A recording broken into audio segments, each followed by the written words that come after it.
Shalom, selamat pagi. Santai pagi hari ini bertemakan Surat Cinta dari Pembaca, karya Pendeta Dr. Andar Ismail, dari seri buku Selamat Bercinta terbitan BPK Gunung Mulia. Surat dari Pembaca seri Selamat terus berdatangan. Di sini dipilih ringkasan beberapa pertanyaan dan jawabnya. Tanya: tiap renungan harus berdasarkan Alkitab, tetapi mengapa dalam seri Selamat ada bab yang mengutip hanya satu ayat yang kecil dan tersembunyi, sehingga terkesan tidak berdasarkan Alkitab? Jawab: Anda benar, renungan perlu berdasarkan Alkitab. Akan tetapi, berdasarkan Alkitab bukan berarti sekadar mengutip Alkitab. Pusat iman Kristen bukan Alkitab, melainkan diri Yesus.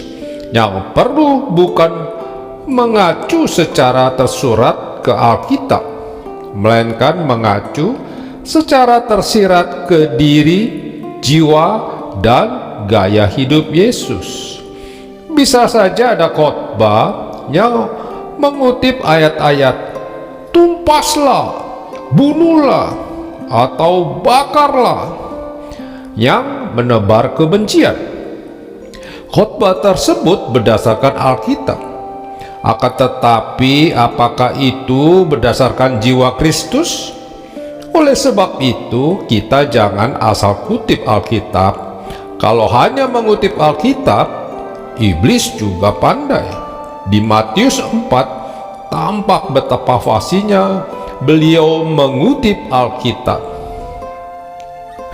Tanya: di majalah gereja kami ada profil penulis buku. Katanya Bapak tiap hari ngepel lantai. Betulkah itu? Jawab: betul. Bukan sombong, ngepelnya bersih.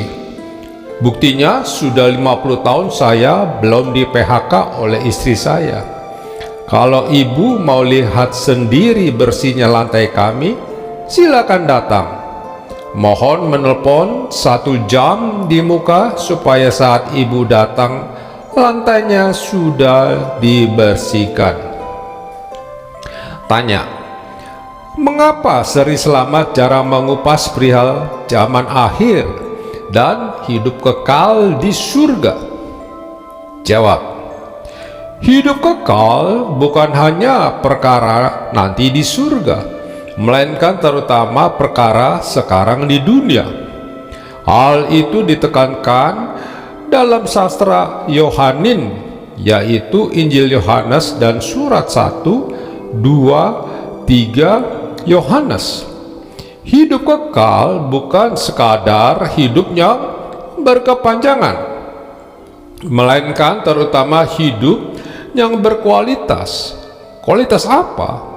Inilah hidup yang kekal, yaitu bahwa mereka mengenal Engkau, satu-satunya Allah yang benar, dan mengenal Yesus Kristus yang telah Engkau utus. Hidup kekal adalah hidup yang sejati, yaitu hidup dengan mutu sebagaimana dimaksudkan Allah. BIMK memakai istilah hidup sejati dan kekal. Oleh sebab itu, hidup kekal bukan perkara akan, melainkan perkara sudah dan sedang. Perhatikan kata "sudah" dalam ayat ini. Kita sudah berpindah dari dalam maut ke dalam hidup, yaitu karena kita mengasihi saudara kita. Zaman akhir bukan akan datang, melainkan sudah datang bersamaan dengan kelahiran Yesus dan sedang berlangsung saat ini. Zaman akhir sudah dan sedang direalisasikan oleh Kristus. Tanya: mohon email Bapak. Jawab: Maaf, tidak punya, sebab saya gaptek alias gagap teknologi. Boro-boro email, SMS pun tidak bisa. Tanya, aku merasa Sri Slamet kadang-kadang aneh. Misalnya Kristus membaca buku Harry Potter. Kristus tersenyum mendengar Bapak ingin menjadi wartawan. Kristus menyuruh Bapak, silakan tambah lagi, makan sampai kenyang. Kristus mengacungkan jempol, Kristus menepuk pundak, dan lainnya. Kok aneh? Jawab, ketika pada masa kecil kita mendengar tentang Allah atau Yesus, kita tidak mampu membayangkan seperti apa Allah atau Kristus itu. Lalu kita memakai satu-satunya perlengkapan mental yang ada, yaitu gambaran kita tentang ayah, ibu, kakek, nenek, paman, bibi, guru TK atau SD, guru sekolah minggu, atau lainnya. Segala pengalaman dan perlakuan yang kita terima dari mereka sedikit demi sedikit membentuk gambaran bahwa sadar kita tentang Allah. Pengalaman itu bersifat individual, sehingga gambaran yang terbentuk pun bersifat individual. Anak yang dibesarkan oleh orang tua yang kejam mungkin akan menganggap Allah kejam. Sebaliknya, jika orang tua suka bergurau, anak akan menganggap Allah punya rasa humor, dan seterusnya. Segala pengalaman itu secara alami dan bertahap membentuk proyeksi bahwa sadar kita tentang konsep Allah. Oleh sebab itu, tiap orang religius atau ateis, buta huruf atau cendekiawan mempunyai teologi yang individual dalam benaknya. Pengalaman masa kecil itulah yang mewarnai kristologi atau konsep tentang Kristus sepanjang jalan hidup saya, sebagaimana sekarang terungkap dalam Sri Slamet. Tanya, pendetaku pernah bercerita, Pak Andar itu orangnya rakyat banget. Bajunya dan sepatunya lebih murah daripada apa yang kami pakai. Selama 5 tahun aku di STT, mulai dari tes, masuk sampai wisuda, aku lihat Pak Andar selalu berkemeja putih lengan pendek. Maaf Pak, aku mau tanya, kenapa Bapak sukanya kemeja putih? Jawab, katanya, nanti jika bertemu Kristus, kita semua berpakaian putih, tertulis dengan berpakaian jubah yang putih-putih. Orang banyak itu berdiri menghadap tata dan menghadap anak domba itu. Nah, supaya nanti kita tidak repot cari-cari kemeja putih, sejak sekarang saja saya pakai kemeja putih.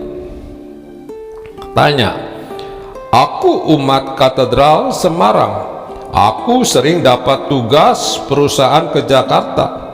Bila nanti ada ibadah 50 tahun kependetaan Bapak, bolehkah aku dikirimin undangan? Atau juga 50 tahun pernikahan? Di paroki kami ada banyak pembaca Sri Slamet.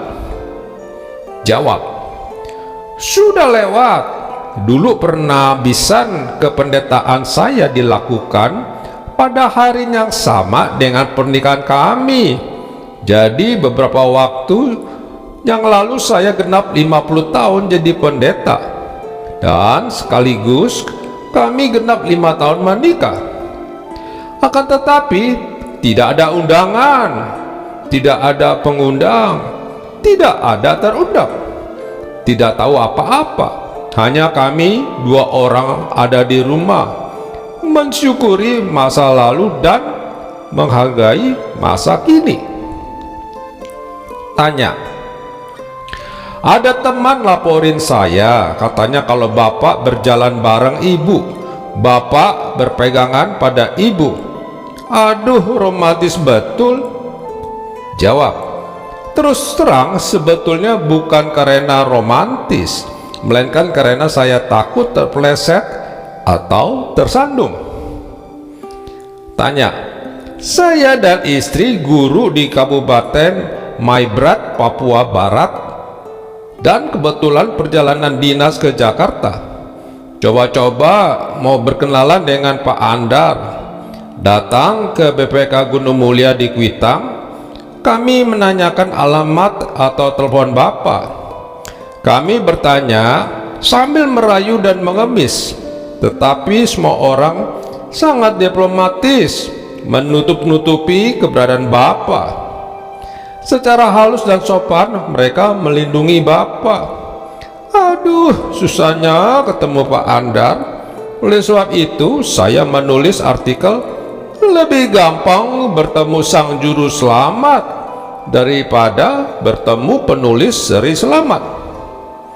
Jawab, maaf, mohon dimaafkan, semoga lain kali bertemu. Tanya, apa penulis buku melelahkan? Jawab, ya sangat melelahkan. Berpikir adalah pekerjaan yang menguras energi. Penulis Alkitab juga mengaku penulisan buku tak ada akhirnya dan terlalu banyak belajar melelahkan jiwa dan raga. Oleh sebab itu para pembaca seri selamat awet muda, sedangkan penulisnya jadi awet tua sampai tua bangka. Amin. Mari kita berdoa. Bapa Surgawi, pada pagi hari ini kami bersyukur mendengarkan renungan dari seri Selamat Bercinta. Biarlah kami banyak mengambil hikmahnya antara pertanyaan dan jawaban dari Pak Andar. Amin. Cahaya hilang di sekitarmu, bujuk mereka agar kembali. Yesus mengundang, mari padaku, terima sabdanya hari ini. Pergi jauh ke atas gunung, bawa ulang yang tersesat dalam pangkuan menerusan dia disalib kita sama. Cari yang hilang, luka dan lemah, bawalah semua kepadanya. Tuntunlah mereka menuju surga, tunjukkan jalan hidup bakal. Ku mau pergi bersaksi baginya dan ikut Yesus selamanya. Tolong yang letih, hibur yang duka, hingga tiba di rumah Bapa. Pergi jauh ke atas gunung, bawa ulang yang tersesat dalam pangkuan